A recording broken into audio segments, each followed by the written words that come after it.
Hello everyone. आज हमारा topic है मॉलिक्यूलर टैक्सोनॉमी। मॉलिक्यूलर टैक्सोनॉमी में आप क्या पढ़ते हैं? तो मॉलिक्यूलर टैक्सोनॉमी क्या है? जनरली अगर हम टैक्सोनॉमी की बात करें तो टैक्सोनॉमी के अंदर आप पढ़ते हैं प्लांट लें या एनिमल लें। अगर जनरली कहें टैक्सोनॉमी, तो टैक्सोनॉमी को सुनते ही आपके दिमाग में आता है कि आइडेंटिफाई करेंगे आप, फिर उसको उसके कैरेक्टर्स के बेसिस पे क्लासीफाइड करेंगे और उसका नॉमेनक्लेचर करेंगे। ये सब चीज़ें आपके टैक्सोनॉमी के अंदर आती हैं, ठीक है। When you talking about mol bio, mol bio क्या है? मॉल बायो तो बिल्कुल ही अलग ब्रांच है बायोलॉजी की, यानी कि उसके अंदर आप डीएनए पढ़ते हैं, आरएनए पढ़ते हैं, प्रोटीन, न्यूक्लिक एसिड, ये सब पढ़ते हैं। और ये सब इससे कहाँ रिलेट हो रहे हैं? दैट मीन कि मॉल बायो को आप मॉल बायो के जो डीएनए हैं, आरएनए, प्रोटीन, न्यूक्लिक एसिड्स, इनकी जो स्टडी करें और इनकी स्टडी के बेसिस पे किसी प्लांट को आप आइडेंटिफाई करें, उसके कैरेक्टर्स को रीड आउट करें, सिमिलैरिटी डिससिमिलैरिटी को मैच करते हुए उसके बाद आप क्लासीफाइड करें और उन क्लासिफिकेशन उन सब के बेसिस पे क्लासीफाइड करने के बाद उसका नॉमेनक्लेचर करें। ये सब कुछ मॉल बायो यानी कि इसके कैरेक्टर्स को यूज़ करके किसी प्लांट को या एनिमल जो भी हैं उनको आइडेंटिफाई करना, क्लासीफाइड करना, नॉमेनक्लेचर करना, ये आता है आपका mol bio in relation to taxonomy के अंदर। और ये टैक्सोनॉमी की एक ब्रांच है जो कि मॉडर्न एरा यानी कि आज के टाइम में हम यूज़ करते हैं, इसलिए हम इसे कहते हैं मॉलिक्यूलर टैक्सोनॉमी, ठीक है। ये पहले नहीं यूज़ होती थी। टैक्सोनॉमी के अंदर हम पहले मॉर्फोलॉजिकल डाटा लेते थे। मॉर्फोलॉजिकल डाटा मतलब आप किसी प्लांट की लीफ देख रहे हैं कि इस प्लांट की लीफ ऐसी है, ठीक है, उस प्लांट की स्टेम ऐसा है, मॉलिक्यूलर देख लेते थे, एनाटॉमी देख लेते थे। लेकिन मॉलिक्यूलर जो मॉर्फोलॉजी देखते थे, एनाटॉमी देखते, लेकिन मॉलिक्यूलर वाला वर्ड अब हमारे टाइम पर आया है, मतलब कुछ ही टाइम हुआ है इसको आए हुए। मॉलिक्यूलर स्टडी कुछ टाइम पहले से ही स्टार्ट हुई है, ठीक है। सबसे पहले इसकी डेफिनेशन कि क्या है, अगर आप इसे इन सिंपल वर्ड्स लिखना चाहें कहीं तो आप कैसे लिखेंगे? फर्स्ट ऑफ ऑल तो मॉलिक्यूलर टैक्सोनॉमी के आप अगर डेफिनेशन लिखें तो उसमें आप लिखते हैं the use of molecular genetics, ठीक है। मॉलिक्यूलर जेनेटिक्स का यूज़ करना। मॉलिक्यूलर जेनेटिक्स में क्या आता है? डीएनए की स्टडी, आरएनए की स्टडी, प्रोटीन, न्यूक्लियर डाटा, इन सब की स्टडी, ठीक है। तो the use of molecular genetics to study the evolution of relationship among individuals and species, यानी कि individuals यानी कि दो individuals के बीच में या species के बीच में उनके relationship, उनके बीच में क्या संबंध है, कौन किस जीनस से बिलोंग कर रहा है या वो उस जीनस से बिलोंग कर भी रहा है या नहीं कर रहा है, उनके बीच में रिलेशनशिप को स्टेबलाइज करने के लिए आप जो स्टडी कर रहे हैं मॉलिक्यूलर जेनेटिक्स की, यानी कि उनके मॉलिक्यूलर डाटा की, दोनों स्पीसीज़ के डीएनए, आरएनए, प्रोटीन, उन सब की स्टडी करके आप ये एक स्टेबलाइज कर रहे हैं दोनों के बीच में रिलेशनशिप कि ये दोनों आपस में जेनेटिकली सिमिलर हैं, यानी कि ये एक ही जीनस से हैं, ये रिप्रोडक्टिवली आइसोलेटेड हैं, यानी कि ये आपस में ब्रीडिंग नहीं कर सकते हैं। इस बेसिस पे आप उस दो स्पीसीज़ या दो जीनस या दो इंडिविजुअल्स को सिमिलैरिटी या डिससिमिलैरिटी के बेसिस पे अलग कर रहे हैं या साथ में रख रहे हैं। ये आपका आता है मॉलिक्यूलर टैक्सोनॉमी के अंतर्गत, इसके अंदर, ठीक है। चलिए अब आगे बढ़ते हैं।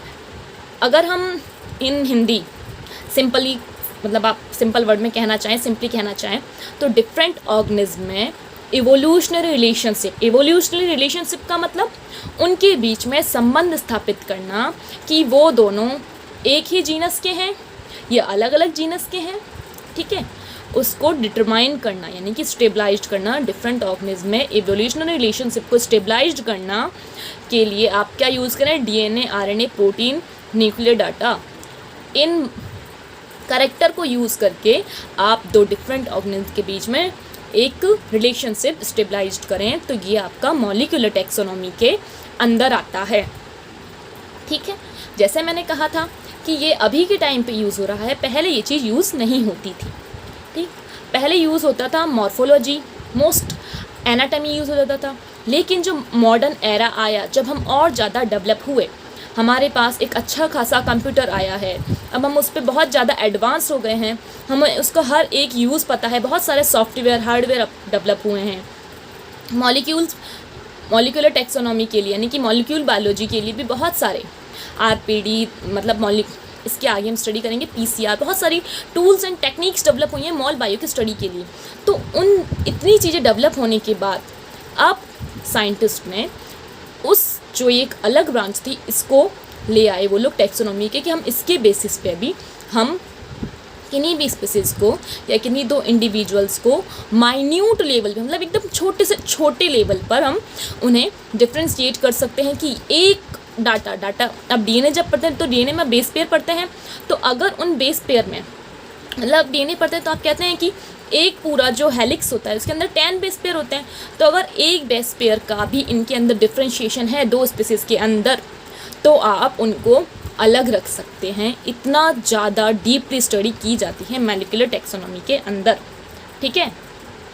सबसे पहले जो स्टडी की थी इसकी वो की थी फिट्स एंड मैनग्लॉस ने 1967 में, ठीक है। क्या किया था इन्होंने स्टडी में, इन्होंने मॉलिक्यूलर टैक्सोनॉमी को यूज़ करके एक फाइलोजेनेटिक ट्री बनाया था। फाइलोजेनेटिक ट्री क्या होता है?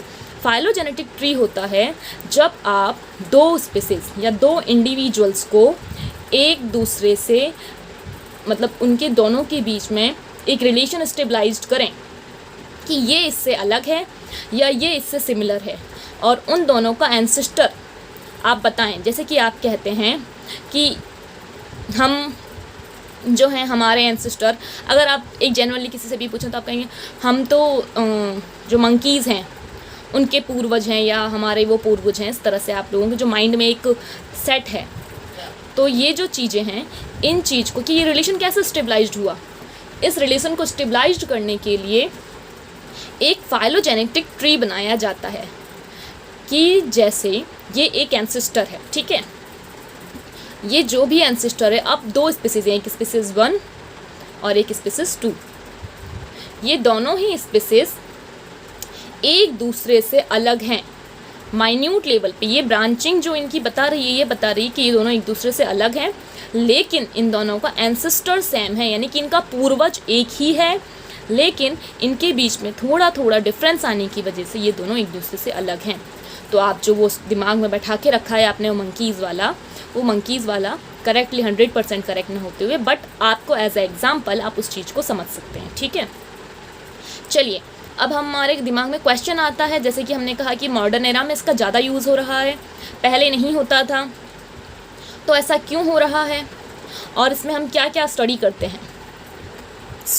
इसके अंदर हम स्टडी कर रहे हैं मॉलिक्यूलर टैक्सोनॉमी के अंदर कि जब हम न्यूक्लियोटाइड डाटा यानी कि डीएनए या आरएनए का स्ट्रक्चर पढ़ते हैं, उनके बीच में करैक्टर और इनके बीच में आप न्यूक्लियर डाटा यानी कि इनके करैक्टर के बेसिस पे कि बेस पेयर कितना है, कितने बेस पेयर हैं, इन सब के बेसिस पे यानी कि न्यूक्लियोटाइड डाटा को यूज़ करते हुए आप डिफरेंट स्पीसीज़ के बीच में इवोल्यूशनरी रिलेशनशिप को स्टेबलाइज कर सकते हैं। ये चीज़ मैं आपको पहले भी समझा चुकी हूँ कि हम मॉलिक्यूलर टैक्सोनॉमी को किस तरह से यूज़ कर रहे हैं, मतलब मॉल बायो को हम टैक्सोनॉमी के अंदर कैसे यूज़ कर रहे हैं। तो हम न्यूक्लियोटाइड डाटा को लेते हैं, यानी कि डीएनए आरएनए इन सब को लेते हैं, उनके बेसिस पे हम ये कह सकते हैं कि दो स्पीसीज़ जो हैं, डिफरेंट स्पीसीज़, ये एक दूसरे के साथ हैं, मतलब इन दोनों को आप एक ही जीनस में रख सकते हैं, ये एक ही जीनस से बिलोंग करती हैं या नहीं करती हैं, तो आप उसके न्यूक्लियोटाइड डाटा के बेसिस पे ये चीज़ स्टडी कर सकते हैं।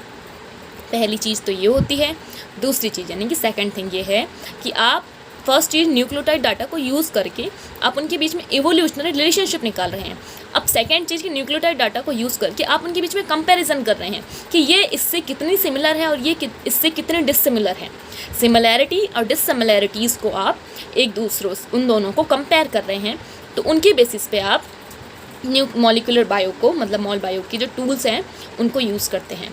तो जितना ज़्यादा डिफरेंस होता है दो स्पीसीज़ के अंदर, वो स्पीसीज़ उतनी ही ज़्यादा दूर की होती है। डिस्टेंटली रिलेटेड ऑर्गेनिज्म का मतलब देखो, high greater differentiation more, that mean कि मोर डिस्टेंटली रिलेटेड ऑर्गेनिज्म, यानी कि जितना ज़्यादा डिफरेंस होगा उतनी ज़्यादा वो स्पीसीज़ एक दूसरे से फार बिलो बिलोंग करेंगी।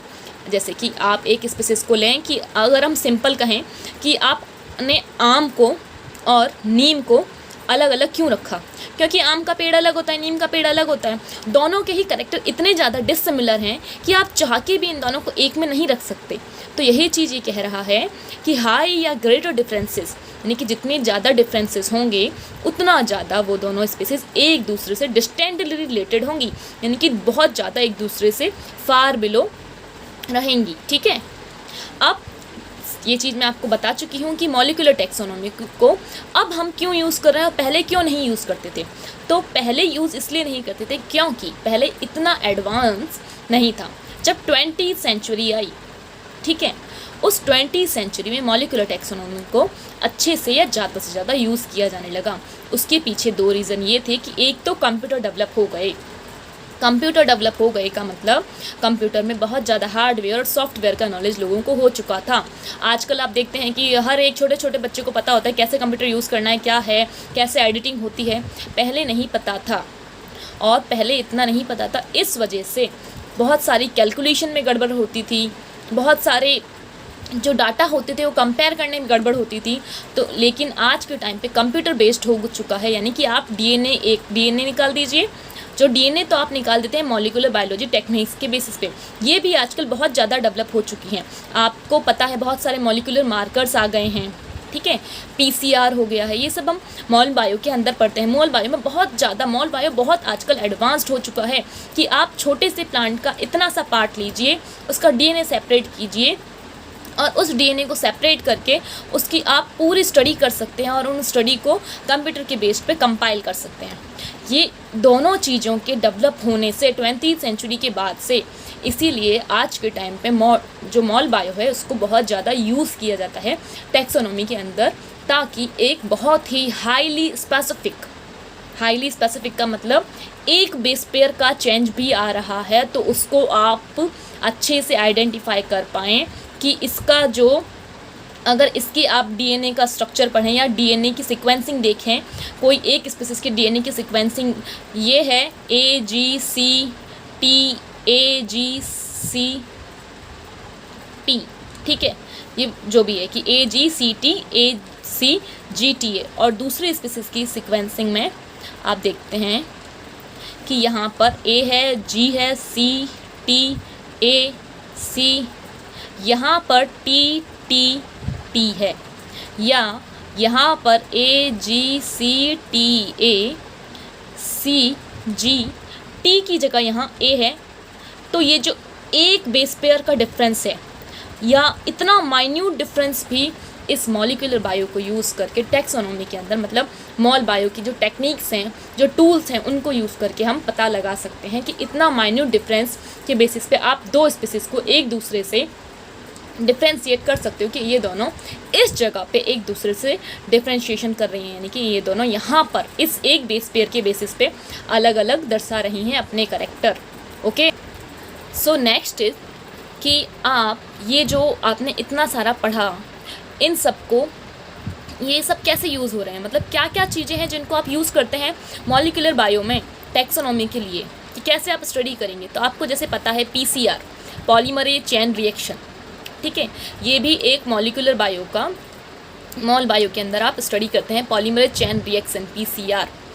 और इसके अलावा मॉलिक्यूलर मार्कर्स होते हैं बहुत सारे, DNA fingerprinting, genetic markers, DNA bar coding, ये सारे जो टेक्निक्स हैं, ये सारी टेक्निक्स मॉल बायो में यूज़ की जाती हैं ताकि आप स्टडी कर पाएँ किसी डीएनए के, किसी प्रोटीन के, या किसी आप कह सकते हैं कोई भी प्लांट का डीएनए, प्रोटीन, आरएनए, एनीथिंग जो भी आप लें उसकी आप अच्छे से पूरी एक स्टडी कर पाएँ, सीक्वेंसिंग कर पाएँ और देन कंपाइल करके दोनों को कंपेयर कर पाएँ। तो ये सब चीज़ें मॉल बायो के अंदर आप यूज़ करते हैं पीसीआर, पॉलीमरेज चेन रिएक्शन, जिसके अंदर आप थर्मस एक्सिस्टम यूज़ करते हैं और एक छोटे से डीएनए से बहुत सारे डीएनए के फ्रैगमेंट्स बना देते हैं। मॉलिक्यूलर मार्कर्स को यूज़ करते हैं, RAPD, RFPD, डीएनए फिंगरप्रिंटिंग को यूज़ करते हैं, genetic markers, DNA bar coding, ये सारी चीज़ें मॉल बायो के अंदर पढ़ते हैं। अब सबसे पहले ये स्टडी किसने की थी, कैसे हुआ था, ये सब चीज़ें हम नेक्स्ट क्लास के अंदर पढ़ेंगे। आज के लिए इतना ठीक है, वरना इससे ज़्यादा आप लोगों को नहीं समझ आएगा।